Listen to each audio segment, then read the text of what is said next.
Bon, il paraît que j'ai tendance à dépasser un peu les 3 minutes. Y aurait pas un vaccin pour ça par hasard? Donc aujourd'hui, je risque de dépasser encore un peu parce qu'il y a beaucoup de choses à dire.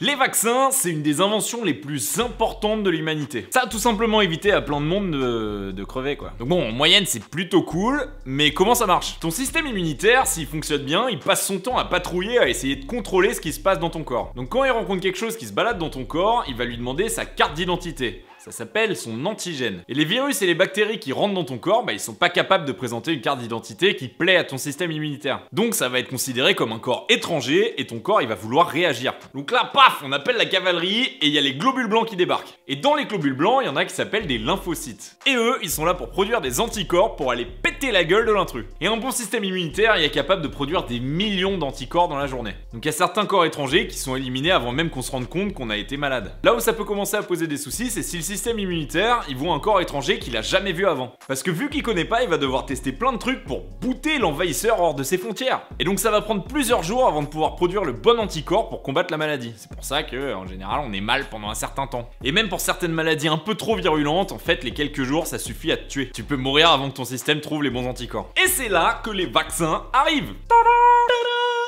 En gros, le rôle des vaccins, c'est tout simplement d'entraîner ton système immunitaire pour pouvoir sortir les bons anticorps directement le jour où le vrai virus arrive chez toi. Le concept, c'est qu'on va t'injecter des corps infectieux qui sont soit atténués, soit complètement morts. Mais ils vont avoir la carte d'identité du vrai virus. Donc c'est des trucs qui n'ont pas la capacité de te causer une vraie infection, mais qui se comportent comme si c'était un vrai intrus. Donc ton système immunitaire, la première fois qu'il va le voir, il va quand même se mettre en place pour pouvoir le combattre. Il va chercher les bons anticorps. Et même si les anticorps, ils finissent par disparaître au bout d'un certain temps, il y a des cellules mémorielles qui restent et ton corps, il se souviendra de comment les produire au moment venu. Quand ce sera le vrai virus qui sera là. Ça marche un peu comme les alarmes incendie à l'école. Tu sais, il y en a tout le temps et en fait, c'est jamais le vrai. Mais tu sais comment ça marche le jour où il y a un vrai incendie. Donc ça, c'était pour les bénéfices personnels des vaccins. La deuxième chose vachement cool des vaccins, c'est que ça peut carrément éradiquer des maladies de la surface de la planète. La variole, par exemple, pour l'instant, c'est la seule maladie qui a été complètement éradiquée. Mais il y a d'autres maladies qui ont toutes les caractéristiques pour pouvoir être éradiquées par des vaccins, comme la polio ou la rougeole, par exemple. Ah tiens, j'ai dit rougeole. Ça pourrait presque être éradiqué. En l'an 2000, les USA ont déclaré qu'il y avait plus de rougeole dans le pays, ils l'avaient complètement éradiqué. Et bah, manque de peau, en 2014, il y a quelques cas qui ont commencé à ressortir. Et en 2015, boum, seuil épidémique qui serait parti de Disneyland. Bah ouais, parce qu'en gros, quand tu mets un gros paquet de gamins ensemble qui vont se morver dessus, bah il y a des maladies qui se transmettent. Bon, la plupart du temps, c'est des petits rhumes, mais il y a des fois, c'est des maladies presque éradiquées et qui pourraient carrément te tuer. Et ça s'explique hyper simplement, parce que la rougeole, c'est une des maladies les plus contagieuses qui existent. En moyenne, une personne contagieuse de la rougeole, elle va le filer à 15 à 20 personnes autour d'elle. C'est énorme. Déjà, juste quand tu la chopes, t'es contagieux pendant 5 jours avant de toi savoir que t'as les symptômes. Donc bon, avant de te rendre compte que t'es malade, t'as déjà à peu près contaminé tous tes potes. Bah ouais, parce qu'en plus, elle se transmet par voie aérienne, donc il suffit d'être dans la même pièce pour être contaminé. Donc il y a un moyen efficace de pas la choper, c'est d'être vacciné.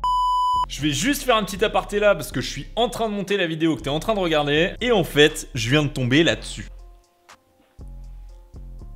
Donc voilà, on a tout simplement une petite famille de touristes français qui s'est pointée au Costa Rica et qui a réintroduit la rougeole là-bas alors qu'elle y était plus depuis 2014. Alors que bon, c'est pas comme si en France on avait vraiment des problèmes pour se vacciner, hein. Allez, on reprend.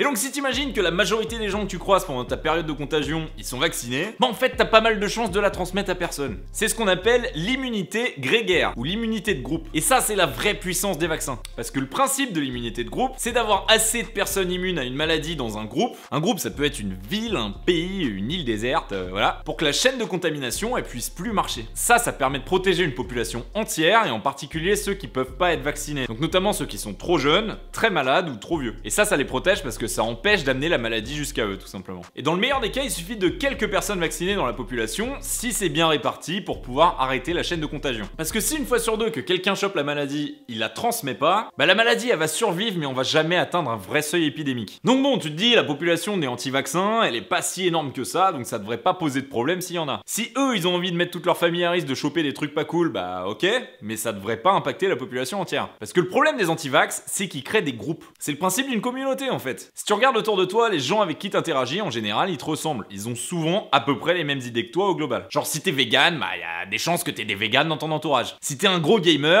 bah, y a des chances que, bon, t'es pas de potes. Non, bref, tes potes sont des gros gamers. Et bah, si t'aimes pas les vaccins, c'est à peu près pareil, y a des chances que tu t'entoures de gens qui les aiment pas non plus. Et donc là, tu vas les inviter chez toi pour une petite bouffe, ils vont ramener une maladie que tu vas contracter.